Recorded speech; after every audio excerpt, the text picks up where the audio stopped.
Meshtabi Season 5 Konkai no Meshtabi wa Maji de Mata Tabatai Udon More OEC Hokkaido 8 des それでは早速 Let's get it started. 1. Yamanote Tawuchi Udon Talea 西区山手にありますグリーンが北海道で一番お気に入りのうどん屋さん。ここのうどん食べてから本場香川でも食べてみたいってきっかけになったお店ですね。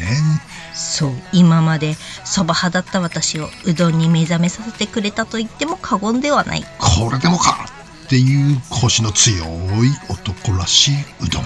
太い肺がすでに90歳と診断されたおいちゃんには吸い上げられない。いや90歳は大げさでしょ。だって40歳の時に70歳って診断されたんだからそういうことでしょう。ほなそうか。でもわかる。さすが香川出身の方が打つうどんは違うってね。はい、コシの強さは人生で食べたうどんで一番強烈だけど、うどん自体に味があって単なる食感だけのうどんではないんだよね。そうそう。あとおでんも出汁がしみしみで最高だったな。はいはい、うどんを待つ間におでんでいっぱいやるって香川スタイルですね。からし味噌で食べるおでん美味しかったねえ。おつですね。おつだね。ここのうどんを食べると他では物足りなくなる。また天ぷらも専門店より美味しくてやばいって書き込みしてたパイセンがいたんだけど、全くその通りって思うたね。わかる。うどんのツヤが綺麗で見とれちゃう。食べるとコシが強くてギャップ萌えでございます。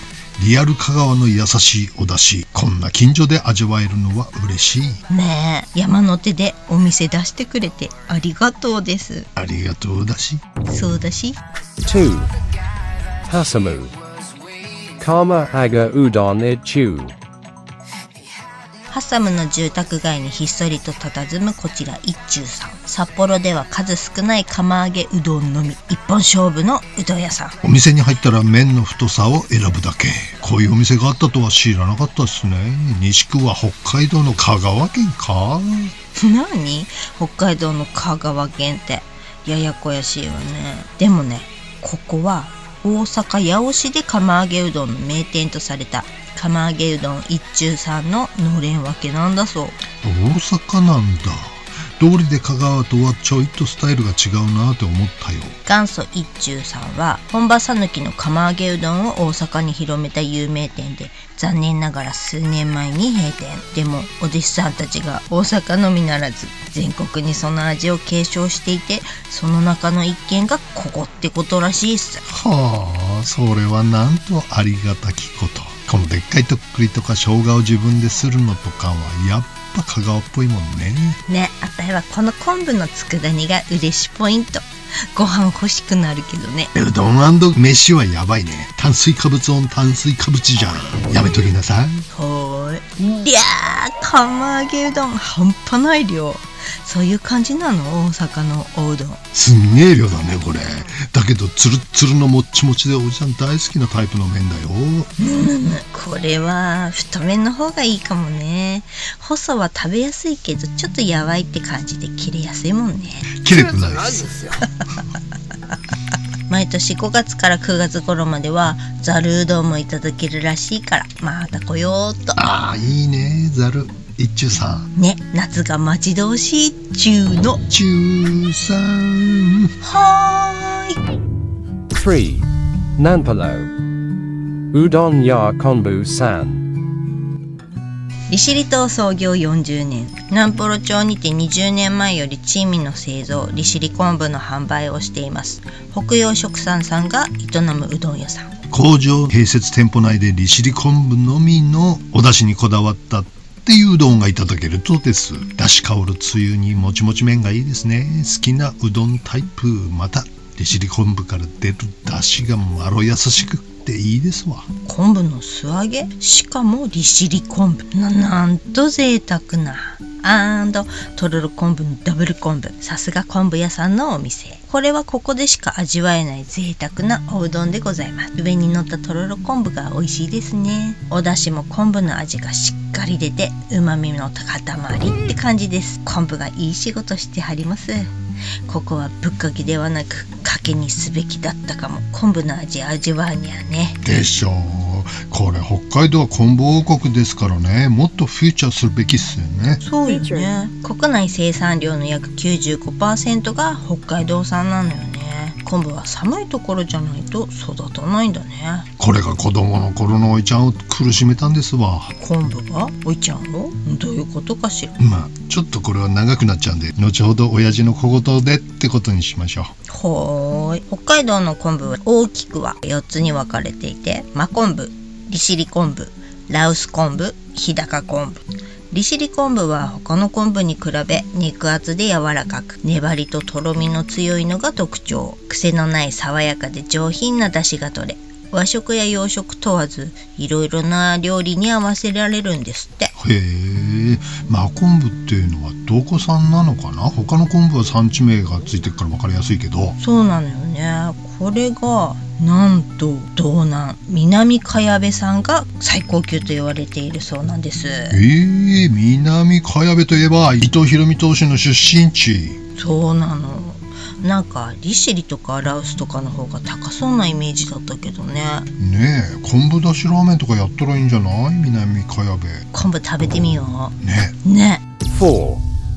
Higashikawa Sanuki Udon Chi Yuki 2011年創業、大雪山のふもとにあるおしゃれタウン東茶和町にございます。東茶和町って何？大雪山のふもとにあるおしゃれタウン東川町にございます。こちら千雪さん、香川県で修行したうどん好きの店主さんが、ここ東川町で香川県産小麦と北海道産小麦、そして大雪山の伏流水を使用してもちっとコシのある讃岐うどんを手作りで食べさせてくれるお店なんです。以前東川東神楽の動画でもご紹介しましたが、飯旅ズが感動したお店でございますね。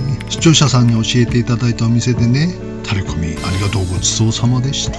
ありがとうごちそうさまでした。見てこのごぼうってでっかい。巨大。そしてホクホクのごぼうに味がしっかり染みてて美味しかった。美味しいねこれ。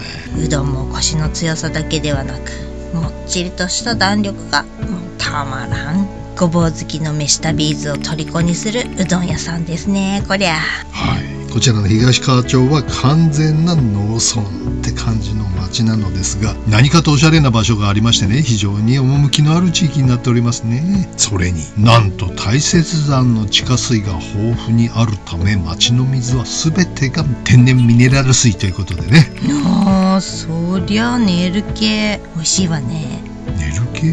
睡眠時間は割と少ない方だと思うけど。スリープじゃない、ニードよ。寝る。ああ、なるほど。粉を練る系ってことね。そば、うどん、ピザやら。そうそう。道理で美味しいわけだ。ツルツルのもっちり麺も好きなタイプに、この鶏天のさっくりがたまりませんですな。東川は最高っす。たくさん幸せになれるようにという意味を込めた店名、千雪さん、千の幸せをってね。はい、幸せたくさんいただきましたね。もうね、だしも美味しくて全部飲み干しちまいました。貫通ゆっす。イエーイ。あと子供無料うどんってサービスがあってね、しかも年齢に応じて短くカットしますと書いてありました。これすごいっすね。至れり尽くせり。ねえ、すごいね。3歳以下の子供には無料でうどんを提供していただけるんだそうです。国は千雪さんを見習っていただきたいですわ。そうだよね。子供は全部タダでいいんじゃないかなって思うけど。そうだよ。学校から病院から全部タダでいいんじゃない？国が子供を育ててくれりゃいいんだよ。大人になったらこんなに税金取られるんだからさ。確かに。5. お朝開拓うどん。以前江別界隈でご紹介したお風呂ココルク江別さんと同じ敷地内にあります開拓うどんさん。そう、温浴セットという魅力的なセットがあったもんですからね。また来てしまいました。温浴セットは A、B、C の3種類ございまして、うどんと入浴がセットになっております。A が大エビ天ぷらうどん、B が天丼ミニうどんセット、C が鍋焼きうどん。私は本当は C だけど B の天丼&ミニうどん1030円ってのをチョイシング。もちろん入浴料込みでござんすよ。お得でしょう。はい、こちらが天丼セットになります。おー、すっげえじゃないかい。うどんは温かいのか冷たいのが選べますよ。おいちゃん大好き天かすもかけ放題です。よし、これは迷いますね。寒い時期の鍋焼きうどんってのはたまらんですからね。そうなのよ。だけど単独だと天丼840円なのね。天丼840円って安いよね。だろ。でも温浴セットだと同じものを食べれて1030円ってむちゃくちゃお得でしょ。ちょっと何言ってるか分かんない。そりゃむちゃくちゃお得だね。ってことは風呂代があれかい190円ってことじゃないかい。安っでしょ。しかも生まれつき天丼好きだからね、飯田ビーツ。そうなの。生まれつき好きなの。いいね、最高じゃん。でしょ。天丼はなんとエビが2本もついてんの。うどんがかなりコシの強い缶で味わうタイプね。本場コシ強の讃岐うどんが楽しめちゃいます。お昼時次々お客さんが来て人気なのも納得の開拓うどんさんでした。からの整いですからね。こじんまりルリコだけど空いてるから整いまクリスティアーノ。そういうこと。 6. Ikeda Mugiwara 池田町の畑の中にポツンと一軒家じゃなくうどん屋さんがあるの。こちらも徳島出身のご主人が作る本格讃岐うどんがいただけるっちゅうんでね。そうなんです。北海道でうどん屋さんってまだまだ少ないイメージだけれども池田町にもありました。しかもとっても素敵なロケーションじゃございませんか。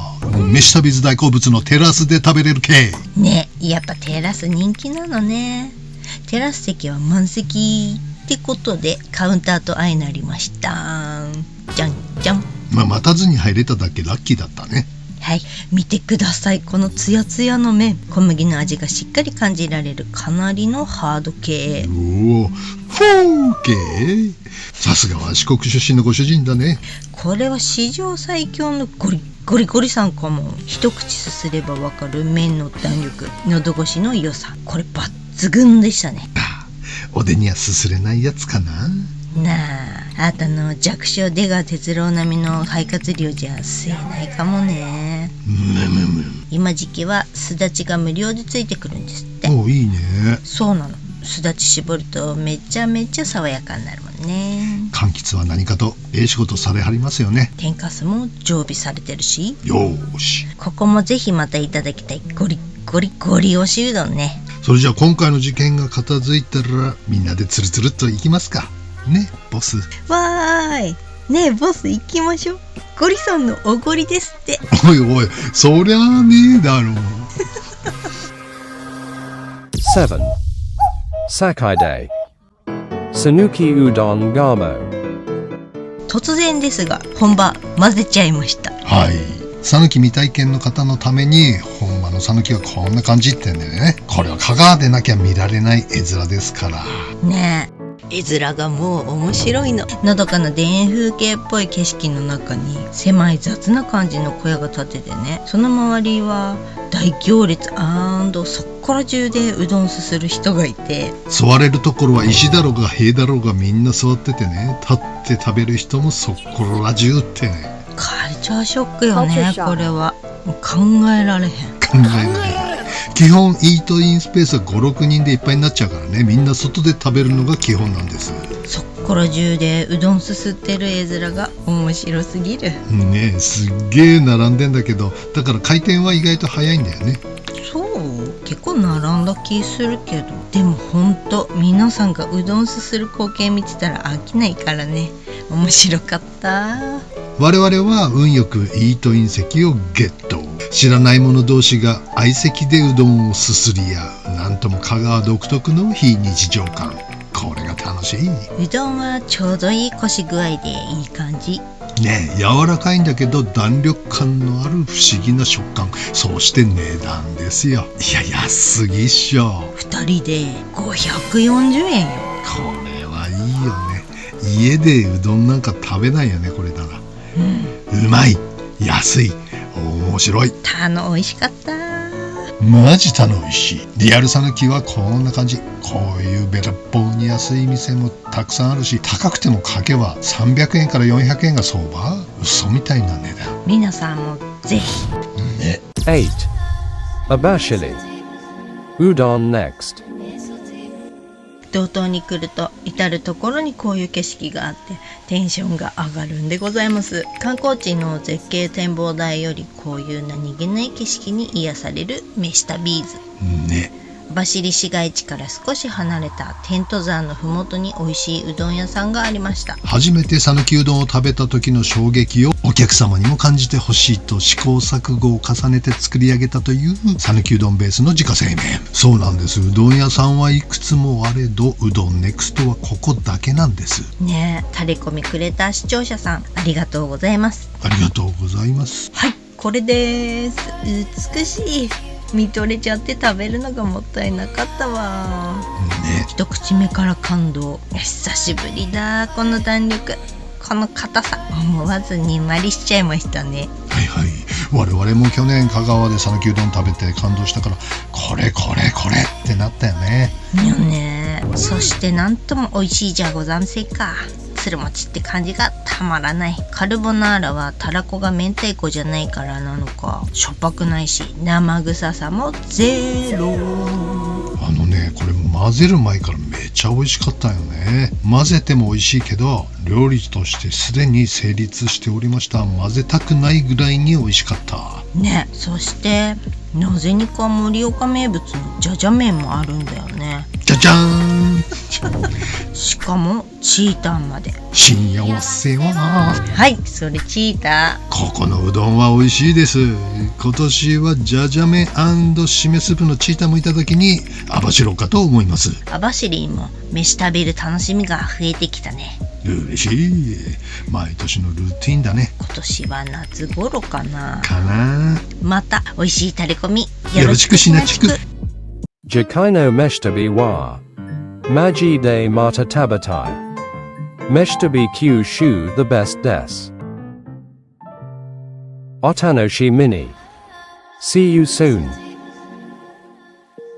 子供の頃の遊びと言ったらひあれですよ。もう外で遊ぶぐらいしかなかったですからね。うん、冬は山へ、うんスキー、夏は海へでね。なるほど。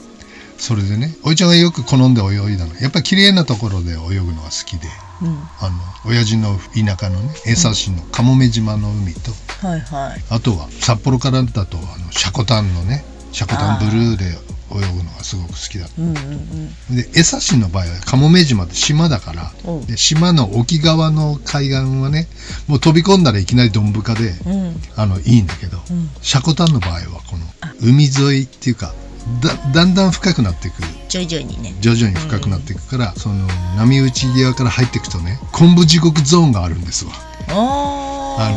シャコ波打ち際から10メーターぐらいのところは昆布だらけではいはいはい。自由から連絡が来た昆布がもうにゅにゅにゅにゅって。う本当になんちゅうのうん。ぬるぬるぬるぬるゾーンがね、10メーターぐらい続くんですわ。それ昆布だらけで何にも見えないわけよ。何がいるかもわかんない。海蛇がいるかもしれないしさ、どんな魚ウツボがいるかもしれないしねいや見たことないんだけどないし聞いたそんなこともない。魚はシャコタンに多分いないと思うんだけどとにかく嫌なわけよ。見えないと怖いよね。そう子供の時特に。でそこをねうわーってこう叫びながら突破して出ていかないと海に入れないからうわーって言いながら出てくんだけど、そうするとね、今度帰ってくる時もまた飛んなきゃいけないわけ、だからそれが嫌なもんだから一日中泳いでんだよ出たくないから風呂じゃねっつうの。その昆布ゾーンを通るのが嫌で、うんうん。ずーっと一日中海に使ってて、でいよいよ帰んなきゃダメだなっつったらまた決死の覚悟でうわーって言って上がって帰るそれがカッパと言われたゆえんですね。なるほどね。海に入ったら出てこないってそういうことだったんだ。今ね去年行ったじゃんか、うんそのシャコタン島向海岸っつってね、はいはいはい断崖絶壁トンネルをくぐって断崖絶壁をこうぐーっと降りていくとすごい綺麗な海が広がってて、そこに昆布ゾーンがあったんだ。もう今は降りていくこともできなくなっちゃう、しかも上から見ても昆布ゾーンがねえんだよね。もうあれ昆布の生息する水温じゃなくなっちゃったのかなんか知らないけど、なんか昆布も育たないって言ってたよね、それでウニがいなくなっちゃったんだね、そりゃそうだ、食い物がなかったらウニも生きられない、昆布って養殖できるのかおいちゃんが子供の頃にそういう状態だったらね、昆布ゾーン通らなくてもよかったんだまあ泳ぎに行くにはね快適だけど生態系はおかしくなっちゃったね。そうだ、今年はウニがたくさん取れるといいね。ねえ、なんて内浦湾とかでもカニめちゃめちゃ取れてたんでしょ昔。今全然でしょ。カニにしてくれよ。少ない毛ガニがボコボコ取れりゃ漁師は大もこいだ。いろいろ変わって残念。今年もまだ探しましょう。昆布ゾーン探しましょう。本当海がね昆布ないんだよ。ここは昆布ゾーンです。何ですか急に何ですかこのおじさん